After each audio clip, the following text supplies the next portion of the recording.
Hey, so this video is going to be a little bit different than what I usually post on this channel, but please stick around and you'll see how it's very much related to what I usually talk about and how you can make an actual impact on someone's life who has suffered more than most of us can even imagine. We have to talk about Palestine. As a US citizen taxpayer who cares about human life, I am absolutely appalled with the genocide of the Palestinians that has been carried out by Israel and the United States. My government has sent tens of billions of taxpayer dollars to the Israeli military to flatten the entire Gaza Strip, blow up every functioning hospital, repeatedly bomb schools, churches, as well as what appears to be every building everywhere in the Strip. They have murdered a confirmed total of 71,000 people, including at least 14,000 children, which is likely a vast undercount. They have also used starvation and food as a weapon against the people of Gaza and have continued to not allow proper aid and medical supplies into the Strip, even to this moment. What we've seen in Gaza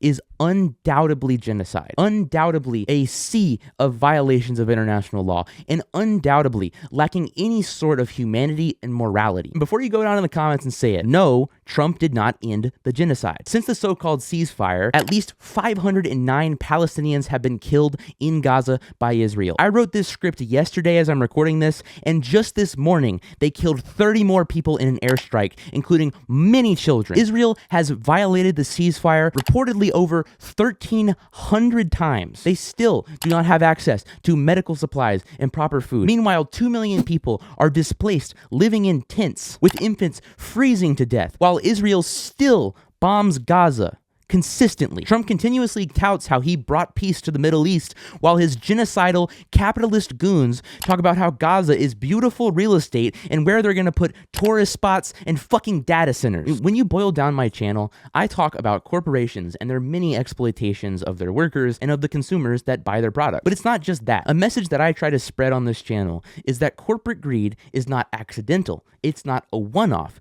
It's a systemic problem in our society. And the genocide in Gaza is no exception to this. There's corporate interests involved. There are weapons manufacturers who make immense profit off of the US sending tens of billions of dollars to Israel to murder children overseas. There have even been reports that Gaza has been used as a testing ground for weapons and surveillance technology. We can also see how openly corrupt the US government is, with organizations like AIPAC that pay nearly every single member of Congress to continue their support for the genocidal apartheid state that is Israel. The reason that I care about supporting Gaza is because the headlines that you read and the videos that you watch about the complete destruction and depravity that has been inflicted onto the people of Gaza is happening to real human beings. These aren't just numbers and videos. This is real stuff that is happening to real people. They have kids, they have wives, they have friends and dreams, and they go to school and they practice their faith. These human beings are facing immense, unnecessary suffering, and it's being done with your tax dollars instead of funding your healthcare or addressing the growing issue of homelessness in this nation. All while faceless corporations like Palantir and weapons manufacturers like Lockheed Martin reap massive profits off of this endless cruelty. I wanted to make this video not only to spread awareness about the genocide in Gaza and how the so-called ceasefire has not brought peace to the people of Gaza, but I also wanted to share my friend Ahmed's story to humanize the people that are feeling this suffering and hopefully provide some sort of relief for one of the genocide's many, many victims. Ahmed lives in Gaza. He is 28 years old, and he and his family have been displaced so many times that they were forced to move from the north end of Gaza all the way to Rafah, which is on the south of Gaza. They were moved from safe zone to safe zone as the safe zones continuously became regions that were bombed by the Israeli military. His family has 10 members, including multiple children, some of which have never had a life outside of constant bombardment and fear due to the genocide. ما ذنب هذه الطفلة أن تعيش في مكان لا يتقبله بشر أو إنسان. الطفلة هاي اسمها تغريد، ولدت في الحرب وهيها كما ترون حياتها كلها عاشته في الخيمة. حياة الطفلة ما ذنب هذه الطفلة؟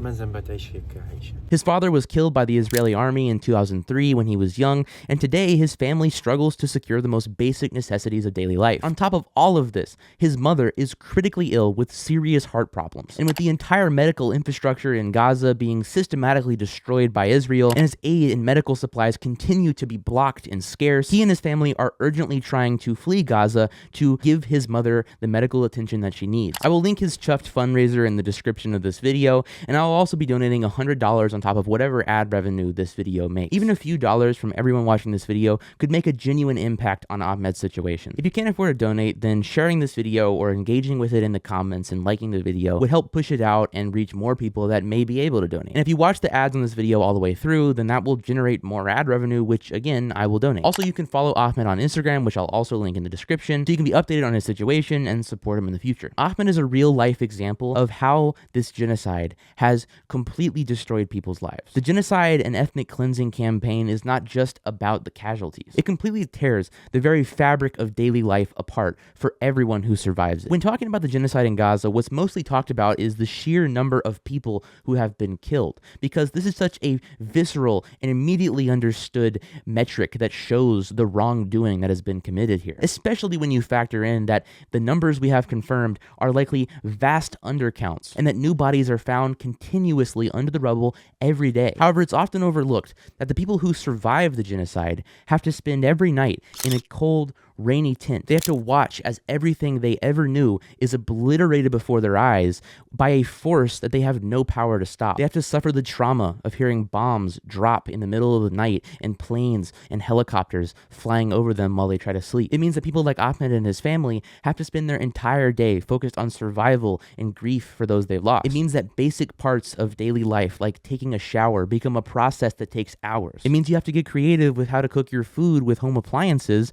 so that you can feed your family with the limited resources you have. It doesn't just threaten your life with bombs and killings. It makes it so every waking minute is spent with struggle so immense that us in the United States couldn't even begin to imagine. Meanwhile, as wealth inequality in the US explodes and life becomes increasingly unaffordable for the average American, our government is using the money that you and me pay in taxes to make people like Ahmed and his family struggle and suffer every single day. It's senseless, it's disgusting, and it has not ended with the ceasefire. Ahmed gave his perspective on living in Gaza after the ceasefire was enacted, and this is what he said. The media says we're living under a ceasefire, but this is mostly media consumption and not reality. Every day we face bombing, killing, and destruction. You can hear the sounds of the drones in the background, which prove there's no real ceasefire. The Israeli army targets us daily. The last attack was yesterday. Aid reaching families in Gaza is extremely limited. The army blocks and restricts its entry. Most families depend on buying basic goods from markets where prices are extremely high. The occupation also imposes strict restrictions on food, water, fuel, medical supplies, and even our basic right to leave Gaza and return. The borders are completely closed. What you hear on social media that Israel allows aid in and opens the border after the so-called ceasefire is not true on the ground. There is no real change in Gaza. Since the claimed ceasefire, there has been death every day and new suffering every day. The sound of drones is constant, and it is clear evidence that there is no ceasefire. Our basic rights are not available: healthcare, food, and clean water. My mother has been waiting for 3 months to leave Gaza for treatment, like many other patients and wounded people who are still waiting. This shows that we are under siege and that Israel does not fulfill its promises to open the border. I'll also link the full video that Ahmed made breaking down his thoughts on life after the ceasefire in Gaza in the description as well, so go check that out. Gaza urgently needs huge floods of humanitarian assistance and a complete end to the occupation. This ethnic cleansing campaign and occupation did not begin on October 7th, 2023. This has been ongoing with the United States' unconditional support for decades. This is evident by the very fact that Ahmed's father was martyred by the Israeli military all the way back in 2003. Israel and Zionism is built on a colonial project of expulsion and violence. Israel is an apartheid state that has control over indigenous Palestinian populations and systematically targets them with violence and displacement. For anyone who wants to learn more about the history of Palestine, I would highly recommend the book by Ilhan Pape, The Ethnic Cleansing of Palestine, and I would also highly recommend watching the movie No Other Land. This film shows Israel coming in, stealing their land, stealing their houses, and inflicting violence upon the people of Palestine, and this film entirely takes place before October 7th. Both of these are very educational and very powerful. I really want to thank everybody who made it this far into the video for watching. I really appreciate it. I know this is different than what I usually post, but I hope you can understand how incredibly important this topic is and see how it's all interconnected. It's a genuine disgrace what has been done to Ahmed and his family and the millions of other people who live in Gaza. It's also genuinely disgraceful to see how quickly the media and the public looked away from Gaza when a fake ceasefire was enacted that continues to be violated. The ceasefire is not peace, and the people of Palestine have not seen peace for decades. They need true liberation, floods of humanitarian assistance, and a complete end to the occupation. Please donate to Ahmed's fundraiser in the description with any money that you can, and follow him on Instagram to show your support. Thank you so much for watching, and thank you for any donation you can make. Free Palestine.